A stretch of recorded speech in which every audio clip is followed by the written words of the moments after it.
ఆత్మబంధులందరికీ నా యొక్క ఆత్మ ప్రణామాలు. ఇంత గొప్ప ధ్యాన జ్ఞాన మార్గాన్ని మనకు అందించిన మహాత్ములైన బ్రహ్మర్షి పితామహ పత్రిజీ దంపతులకు, నాకు జ్ఞానాన్ని అందించిన బ్రహ్మర్షి తటవర్తి వీర రాఘవ దంపతులకు నా యొక్క ఆత్మ ప్రణామాలు తెలుపుకుంటూ ఈరోజు కార్యక్రమాన్ని మొదలు పెట్టుకుందాం మాస్టర్స్.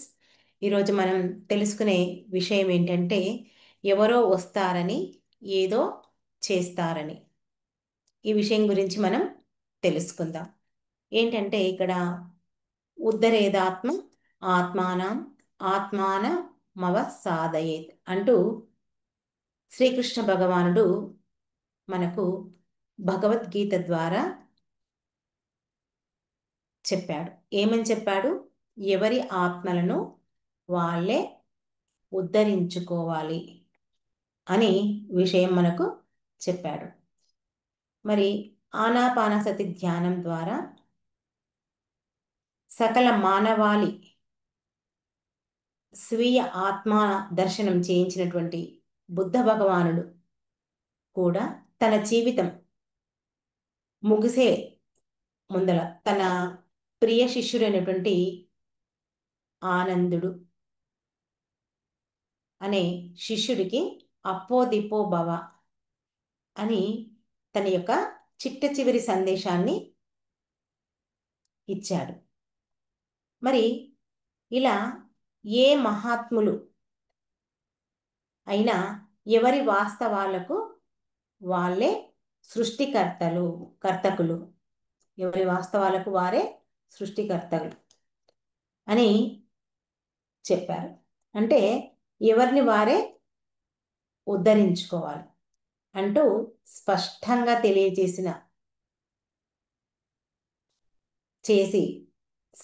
తెలియచి తమని తాము దివ్యులుగా మార్చుకున్నారు.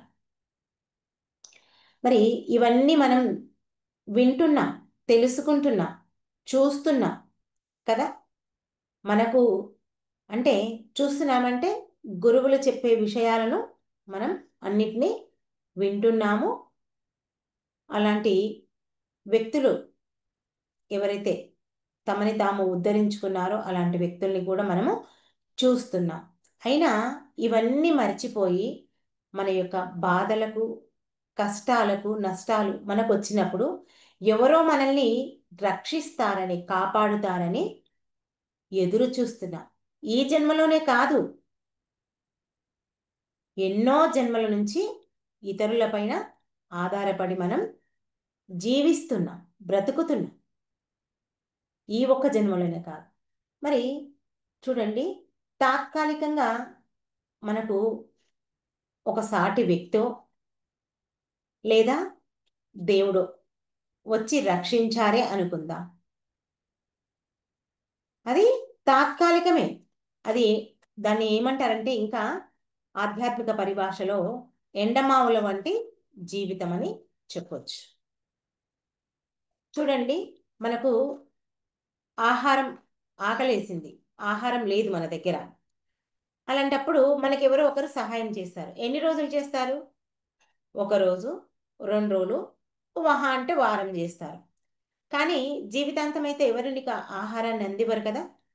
నీవు జీవితాంతం జీవించడానికి నీకు కావలసినటువంటి ఆహారాన్ని నువ్వే సమకూర్చుకోవాలి. అంటే నీకున్న సమస్యకు నీవే శాశ్వతమైనటువంటి పరిష్కారాన్ని నువ్వే వెతుక్కోవాలి.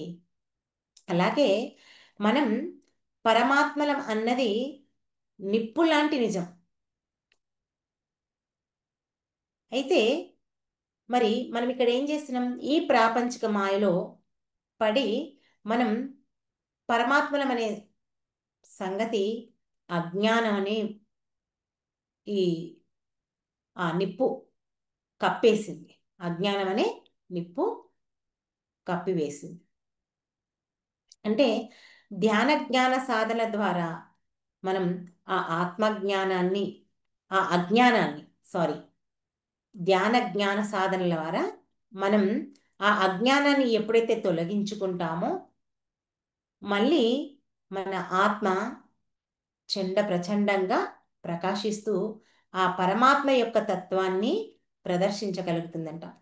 అంతే కదా. ఇంతకుముందు మనకి ఏమీ తెలియదు. ఇప్పుడు మనం ఆత్మలం అనే విషయం తెలిసింది. దానికోసం మనం సాధన చేస్తే, మనం కృషి చేస్తే ఆ ఆత్మను మనం తెలుసుకోగలుగుతాం.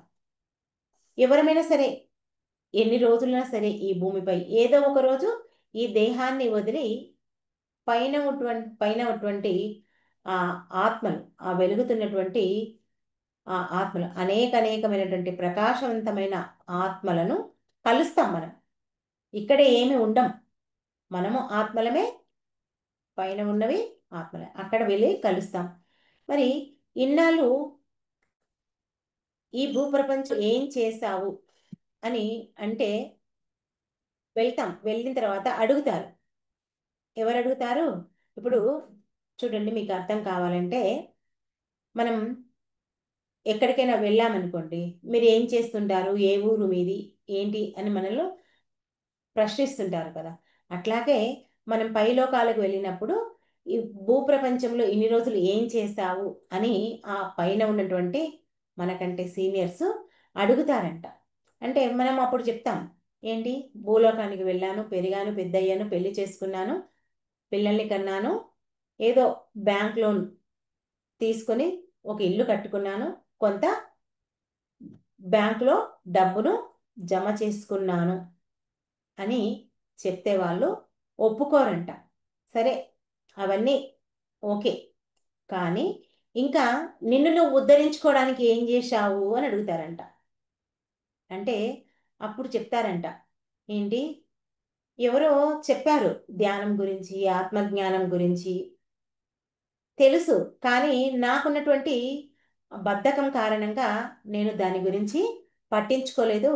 నా కొడుకో, నా భార్యనో, నా బిడ్డనో, నా పెళ్ళామో ఎవరో ఒకరు ధ్యానం చేస్తే ఆ పుణ్యం నాకు కూడా వస్తుంది అని చెప్పేసి నేనేమి చెయ్యలేదు అని చెప్పేసి చెప్తే, ఆ పప్పులేమి ఉడకవు అక్కడ అని చెప్తున్నారు పత్రి గారు. అయితే ఇక్కడ మనం వాల్మీకి ఏం చేసిండు మనకందరికీ తెలుసు. అతడు దారిదోపిడి దొంగ. తన యొక్క భార్య పిల్లల్ని పోషించడానికి అతడు దొంగతనం చేసి వాళ్ళను జీ అంటే వాళ్ళ యొక్క జన్మను ముందుకు సాగించేవాడు. అంటే వాళ్ళు ఏమంటారు, ఆహారానికి అందించేవాడు. మరి ఒకసారి నారద మహర్షి అతనికి, మరి నువ్వు ఇంత పాపకార్యాలు చేస్తున్నావు కదా, మరి నీ పాపంలో భాగం పంచుకుంటారేమో అంటే వాళ్ళెవరు ఒప్పుకోలేదు. ఇక్కడ మనం గుర్తించాల్సిన విషయం ఏంటి అంటే, పాపంలో ఎవరు భాగం పంచుకోరు, మనం చేసిన పుణ్యం కూడా ఎవరు చేసుకుంటే వాళ్ళకే వస్తుంది అనేది మనం ఇక్కడ గుర్తుపెట్టుకోవాలి. ఆ? అంతేకాని వాళ్ళు చేస్తే నాకు వస్తుంది. ఇప్పుడు ఇంకా చిన్నగా ఒక మాట మనం గుర్తుపెట్టుకోవాల్సిన విషయం ఏంటి అంటే, ఇప్పుడు మనకు ఆకలిస్తుంది, మన బదులు మన అమ్మనో, మన పిల్లలో, మన భర్తనో ఎవరైనా తింటే ఆకలి తీరుతుందా మన ఆకలి? సింపుల్గా ఇదే అర్థం చేసుకోవాలి. అందుకే ఎవరు చేసిన పాపము వాళ్ళకే వర్తిస్తుంది, ఎవరు చేసిన పుణ్యము వాళ్ళకే వస్తుంది, అంతే తప్పించి ఒకరు చేసింది ఇంకొకరికి రాదు. మరి అలా చెప్పినప్పుడు, ఓరి అజ్ఞాని, వెళ్ళు, నువ్వు మళ్ళీ ఆ భూలోకానికి వెళ్ళి మరి ఆ భూలోకంలో పుట్టి నీ ఆత్మను నువ్వు ఉద్ధరించుకో అని చెప్పేసి మళ్ళీ కిందికి పంపిస్తారంట. ఆ ఆత్మకున్నటువంటి ఆ బూడిదను తులుపుకొని రా అని చెప్పేసి పంపిస్తారంట. వాళ్ళు పంపించడం అలా ఉంచి, మనం మన యొక్క పరిస్థితిని మనం గనక కొంచెం ఆలోచిస్తే మనదే మనకి చీ అనిపిస్తుందంట. ఏంటి ఈ జీవితము, ఆ? మనం ఇంత ఒప్పుకొని వచ్చి ఇలా చేశామా, అది మనం సరైన జీవితం కాదు కదా అని చెప్పేసి వాటి గురించి ఆలోచించినప్పుడు మరి మనకు ఎవరు ఆత్మజ్ఞానం అందిస్తారా అనే ఆలోచన, ఆ తపన ఎప్పుడైతే మనకు ఉందో, మన జీవితంలోకి ఒక సద్గురు వచ్చి ఆ జ్ఞానాన్ని అందిస్తారంట. అప్పుడు ఆ ఆ జ్ఞానం ఎప్పుడైతే అందుతుందో మనం ఆత్మదర్శనం కోసం ప్రయత్నం చేస్తుంటామంట. మరి ఈ ప్రయత్నం చేసేటప్పుడు ఈ ప్రపంచంలో ఉన్నటువంటి మాయలో పడడం సహజం. అంతే కదా? ప్రపంచమంతా మాయ. మరి ఇదంతా సృష్టిలో ఒక ఆట. ఈ సృష్టి రచనలో ఒక ఆట. అయితే ఆ ఆట ఆడేటప్పుడు ఆషామాషిగా ఆడవద్దంట. అంకిత భావంతో ఆడాలి. ఏంటి? నేను ఆత్మను అనే విషయం, ఆ విషయాన్ని గుర్తుపెట్టుకోవాలి. నేను ఆత్మననే విషయాన్ని బాగా బాగా గుర్తుపెట్టుకొని దాన్ని అంకిత భావంతో అప్రమత్తంగా మనం ఆడాలంట. అయితే ఇక్కడ ఆత్మదర్శనం కోసం చేసే ప్రయత్నం మనం ఏదైతే ఉందో అది త్రికరణ శుద్ధిగా చెయ్యాలంట. అంటే త్రికరణ శుద్ధి అంటే మనసా వాచ కర్మణ ఉండాలి. అంతేగాని పిల్లలు ఆడుకునే ఆటలాగా మనకు ఉండకూడదు అనే విషయం కూడా ఇక్కడ చెప్తున్నారు. అందుకే ఏం చెప్తారు మన పెద్దలు చెప్పే ఒక మాట ఉంది చూడండి, చేతులు కాలాక ఆకులు పట్టుకొని ఏం లాభం అని. మరి ఈ జన్మ ఉన్నప్పుడు ఈ జన్మలో ఉన్నటువంటి ఈ ఆత్మను ఏదైతే తెచ్చుకో ఉందో మన లోపల, ఆ ఆత్మను ఉద్ధరింపుకోవడానికి మనం చూసుకోవాలి. కానీ ఇక్కడ ఉన్నప్పుడు ఆలోచించకుండా ఆ పరలోకాలకు, పైలోకాలకు వెళ్ళిన తర్వాత ఆలోచిస్తే ఏమీ లాభం లేదు. ఈ భూమి మీద ఉండంగానే మనం ఈ ఆత్మ ఉన్నతి కోసం పాటుపడాలి. అంతేకాని పైకి వెళ్ళిన తర్వాత ఇంకేమీ లాభం లేదు. అయితే ఇక్కడ మనకు ఒకటి తెలుసు, కర్మ సిద్ధాంతం ఏంటి? మనం మంచి పనులు చేస్తే మంచి ఫలితాలు వస్తాయి, చెడ్డ పనులు చేస్తే చెడ్డ ఫలితాలు వస్తాయి. మరి ఈ సృష్టి యొక్క రహస్యాన్ని మనం ఎట్టి పరిస్థితిలో మరచిపోవద్దు. మర్చిపోయి ఆ ఫలితాలు ఎవరో ఇస్తారు అనుకోవడం కూడా మన యొక్క మూర్ఖత్వమే. ఎవరు చేసింది వాళ్ళకే.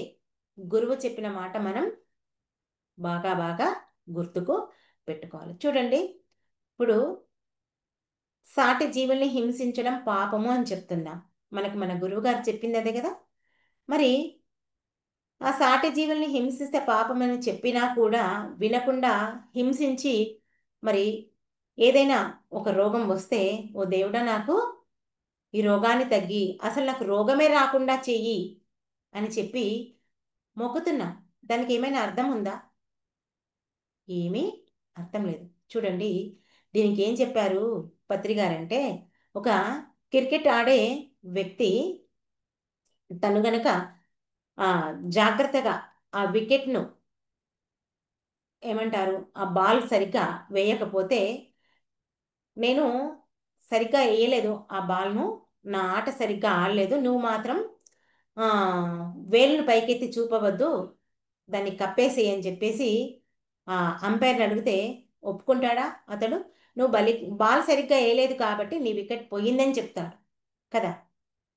అంటే అతడు నవ్వడమే కాకుండా చూసే ప్రేక్షకులంతా కూడా నవ్వుతారంట ఇతను మాట్లాడే మాటలకు. ఆడేటప్పుడు నువ్వు జాగ్రత్తగా ఆడాలి. నువ్వు వికెట్ను కోల్పోయి అంపైర్ను చూపియొద్దు, వేలెత్తుద్ది అంటే అక్కడ సమంజసం కాదు.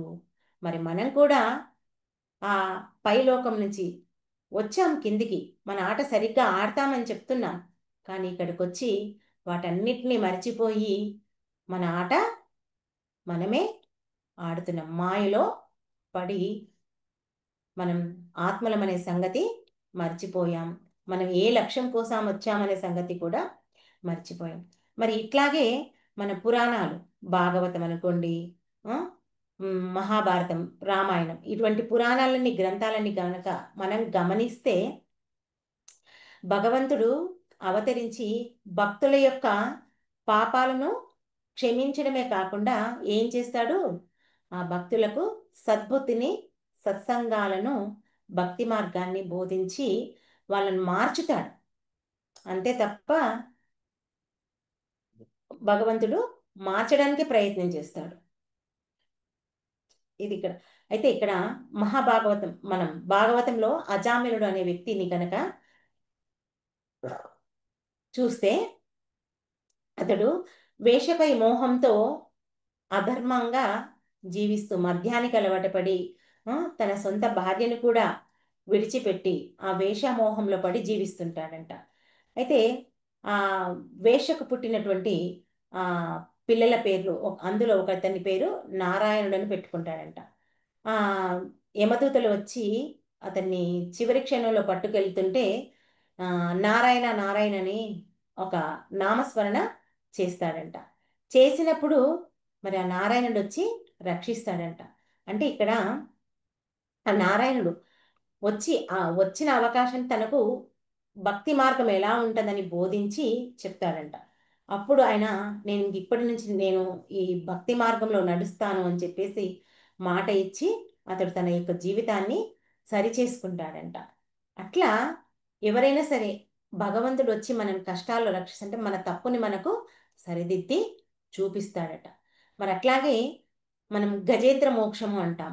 గజేంద్రుడు అంటే ఏనుగు. ఏనుగుగా జన్మించడం యాదృచ్ఛికం కాదంట. ఆ ఏనుగుగా ఉన్నవాడు గత జన్మలో ఇంద్రద్యుమ్య మహారాజు అంట. అతడు ఏనుగుగా ఎందుకు పుట్టాల్సి వచ్చిందంటే అతడు ఒక గొప్ప భక్తుడు. కానీ అహంకారంతో ఒక ఋషిని అవమానించింట. ఋషులను అవమానిస్తే ఊరుకుంటారా వాళ్ళు? వాళ్ళు మరి శాపాన్ని ఇచ్చారు. ఆ శాపం వల్లే ఏనుగుగా పుట్టాల్సి వచ్చిందంట. మరి ఆ ఏనుగుకు ఆ ఏమంటారు, ఏనుగును పట్టుకున్న మొసలి ఉంటుందా, ఆ మొసలి గ్రాహ్యుడు అనే ఆ ఒక గంధర్వుడు అంట. అతడు గత జన్మలో ఒక గంధర్వుడు. ఆయన కూడా ఒక ఋషిని అవమానించడం వల్ల మొసలి రూపంలో ఆయన ఆ నదిలో ఉంటాడంట. మొత్తానికి ఇద్దరు శాపగ్రస్తులే, ఆ ఏనుగు తర్వాత మొసలి. మరి ఇద్దరి కర్మఫలంగా ఇద్దరు ఒకే దాంట్లో ఉన్నారు, కలుసుకున్నారు. ఒకరోజు గజేంద్రుడు నదిలోకి తన యొక్క సాటి ఏనుగులను అందరు కలిసి స్నానానికి వెళ్ళారు. అప్పుడు ఆ మొసలి పట్టుకుంది. ఆ ఏనుగు పట్టుకున్నప్పుడు ఏనుగు మొసలి దాదాపు కొన్ని వేల సంవత్సరాల యుద్ధం చేసుకున్నాయంట. చూడండి, ఏనుగు ఏనుగు మొసలి పట్టుకొని వెంటనే విడవలేదంట. కొన్ని వేల సంవత్సరాలే యుద్ధం చేశాయంట. ఇక గజేంద్రుడి శక్తి క్షీణించి భగవంతుని శరణు వేడగా అప్పుడు విష్ణుమూర్తి వచ్చి కాపాడతాడంట. ఇద్దరికి శాప విమోచనం కలుగుతుందంట. ఇక అయితే ఇక్కడ మనం ఇలాంటి కథలన్నీ చదివి అందులో ఉన్నటువంటి సారాన్ని గ్రహించాలి. కానీ సరి అయినటువంటి ప్రయోజకరమైన జీవితం ఏది అంటే మనకు ధ్యాన జీవితమే. ధ్యాన సాధన ద్వారానే మన యొక్క జీవితాన్ని, మన ఆత్మ యొక్క ఉన్నత స్థితికి తెలుసుకోవాలి, చేసుకోవాలి. ఉన్నత స్థితికి చేరుకోవాలంటే ధ్యానం ద్వారానే మనకు సాధ్యం అవుతుంది అనే విషయం మనం ఇక్కడ గుర్తుపెట్టుకోవాలి. ఆత్మ జ్ఞానం దాని ఆచరణ ద్వారానే మనకు ఆ అనుభవపూర్వకంగా మనం తీసుకోవాల్సిందే. అయితే ఇక్కడ ఇంకొక గొప్ప వాక్యం చెప్పారు. ఏంటి అంటే అసతోమ సద్గమయ, అంటే అసత్యంలో నుంచి సత్యంలోకి రావడం. తమసోమ జ్యోతిర్గమయ, అంటే చీకటిలో నుంచి వెలుతురులోకి రావడం. మృత్యోర్మ అమృతం గమయ, అంటే ఈ మృత్యువులో నుంచి అమృతత్వం దిశగా మనల్ని మనం నడిపించుకోవాలి అని చెప్పి మనకు ఈ సందేశాన్ని ఇస్తున్నారు. అయితే ఇక్కడ మరి ఈ భూలోకంలో ఎలా ఉండాలి అనేది మనం ఎన్నో పాఠాలను నేర్చుకుని ఆ పైలోకాల్లో నేర్చుకుని వస్తామంట కిందికి. అని ఇక్కడ ఈ భూలోకంలో ఎలా జీవించాలి అని చెప్పేసి అన్నిటినీ అక్కడ నేర్చుకొని ఇక్కడ వస్తాం.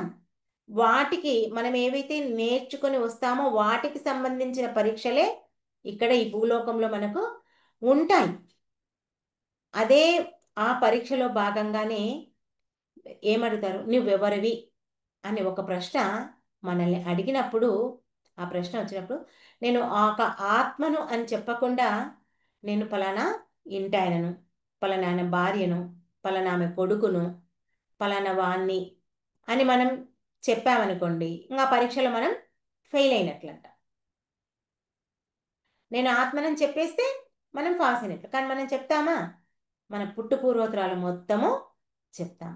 మరి ఈ సృష్టిలో ఉన్నటువంటి సకల జీవులను హింసించి మాంసాహారం తింటూ ధ్యానం చేయకుండా మన యొక్క సమయాన్ని వృధా చేస్తే కనుక మనం మన పరీక్షలో ఫెయిల్ అయినట్లే.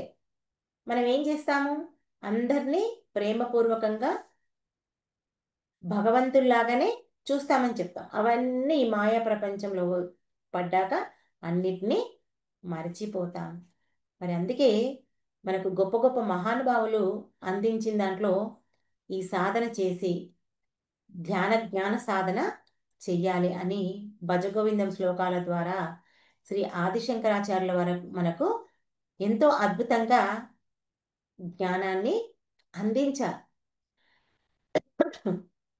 ఒక ఆదిశంకరాచార్యుడే కాదు, వీర బ్రహ్మేంద్ర స్వామి కూడా ఒక చక్కటి పద్యాన్ని చెప్పాడు. ఏంటంటే, ఉత్తమోత్తమములు ఉచ్ఛ్వాస నిశ్వాసలు పంక్తులరసి తాను బ్రహ్మమగుట ముసుగులోన శివుడు పొసిగియున్నాడయ కాళికాంబ హంస కాళికాంబ. ఇక్కడ ఉత్తమోత్తమములు అంటే ఉత్తమమే కాదు, శ్వాస ఉత్తమములో ఉత్తమం. ఆ ముసుగు తీయాలి, ఆ బురకా తీయాలి. తెర తీయగరారా అంటే ఎవరు మన తెరను తీయడానికి రారు. అంటే మనకొచ్చిన కష్టాన్ని బాధను తీర్చడానికి ఎవరూ రారు. మన ముసుగు మనమే తీసుకోవాలి, మన బురక మనమే తీసుకోవాలి, మన తెరను మనమే తెరుచుకోవాలి అని ఇక్కడ చెప్తున్నారు. ఏంటి తెర? నీకు సమయం ఉన్నప్పుడు, అది ప్రొద్దున కానీ, మధ్యాహ్నం కానీ, సాయంత్రం కానీ, రాత్రి కానీ, నీ ముసుగును నువ్వే తీసుకో. నీ ఇంట్లో నువ్వు కూర్చొని ఎలా తీస్తావు నీ ముసుగు? నీ చేతి వేళ్లను కలిపి ఉంచి పాదాలు రెండు క్రాస్ చేసి కళ్ళు మూసుకొని నీలోకి నీవు ప్రయాణం చెయ్యి. ఆ ప్రయాణం చేస్తూ నీ యొక్క నీలో జరిగేటటువంటి ఆ ఉచ్ఛ్వాస నిశ్వాసలను గమనించు. ఇదే మనకు బ్రహ్మర్షి పత్రిజీ గారు చెప్పినటువంటిది. మనం అదే చేస్తున్నాం, ఈ శ్వాస మీద ధ్యాస. మరి గొప్ప గొప్ప మహానుభావులు అందించింది అందరూ మనలో ఉన్నటువంటి ఊపిరి. మరి ఇంకా ఏం చెప్తున్నారంటే, ఎక్కడైనా సత్యం ఒక్కటే, ఏకం సత్. అంటే దీన్నే అన్నమాచార్యుల వారు ఏం చెప్తున్నారంటే, ఊపిరిలో దేవుడున్నాడు యోగేంద్రుడు అన్నారు, కాయపు టూపిరిలో గని ఉన్నది అన్నారు కదా.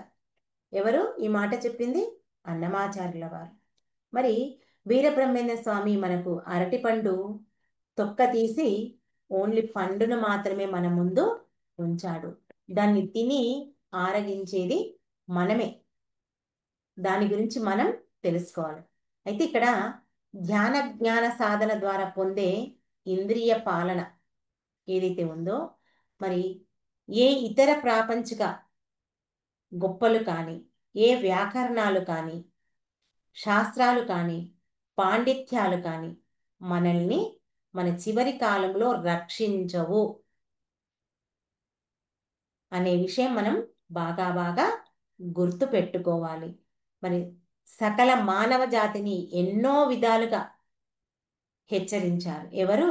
ఆ మహానుభావులు. ఒక వేమన యోగి అనుకోండి, వీర బ్రహ్మేంద్ర స్వామి అనుకోండి, అన్నమాచార్యుడు అనుకోండి, ఒక రమణ మహర్షి అనుకోండి, బుద్ధ భగవానుడు, మన పత్రిజీ, ఇప్పుడు ప్రస్తుతం మనకు బోధించే తటవర్తి దంపతులు. ఇలా గొప్ప గొప్ప మహానుభావులందరూ చెప్పింది, మిమ్మల్ని ఎవరు ఉద్ధరించారు, మిమ్మల్ని మీరే ఉద్ధరించుకోండి అని మనకు గొప్ప సందేశాన్ని ఇచ్చారు. మరి మనం అంతా కూడా ఆ గొప్ప మహానుభావులకు ఏం చేయాలి?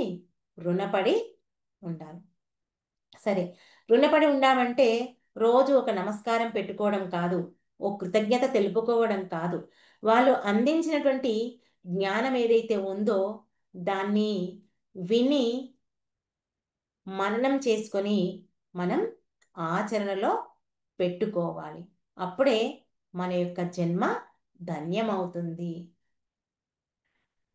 అంతే తప్ప మనల్ని ఉద్ధరించడానికి ఎవరు రారు అనే విషయం మనం బాగా బాగా గుర్తుకు పెట్టుకోవాలి. మనల్ని మనం ఉద్ధరించుకోవాలంటే ఉన్న ఏకైక మార్గం శ్వాస మీద ధ్యాస. అదే మనమందరం చేద్దాం. ఓకే మాస్టర్స్, ఈ అవకాశం నాకు ఇచ్చినందుకు మీ అందరికీ నా యొక్క కృతజ్ఞతలు. Thank you, thank you, thank you. మన అందరం కాసేపు ధ్యానంలో కూర్చుందాం. కళ్ళద్దాలు తీసి వేల్లో వేలు పెట్టుకొని మనలోకి మనం ప్రయాణం చేద్దాం మాస్టర్స్.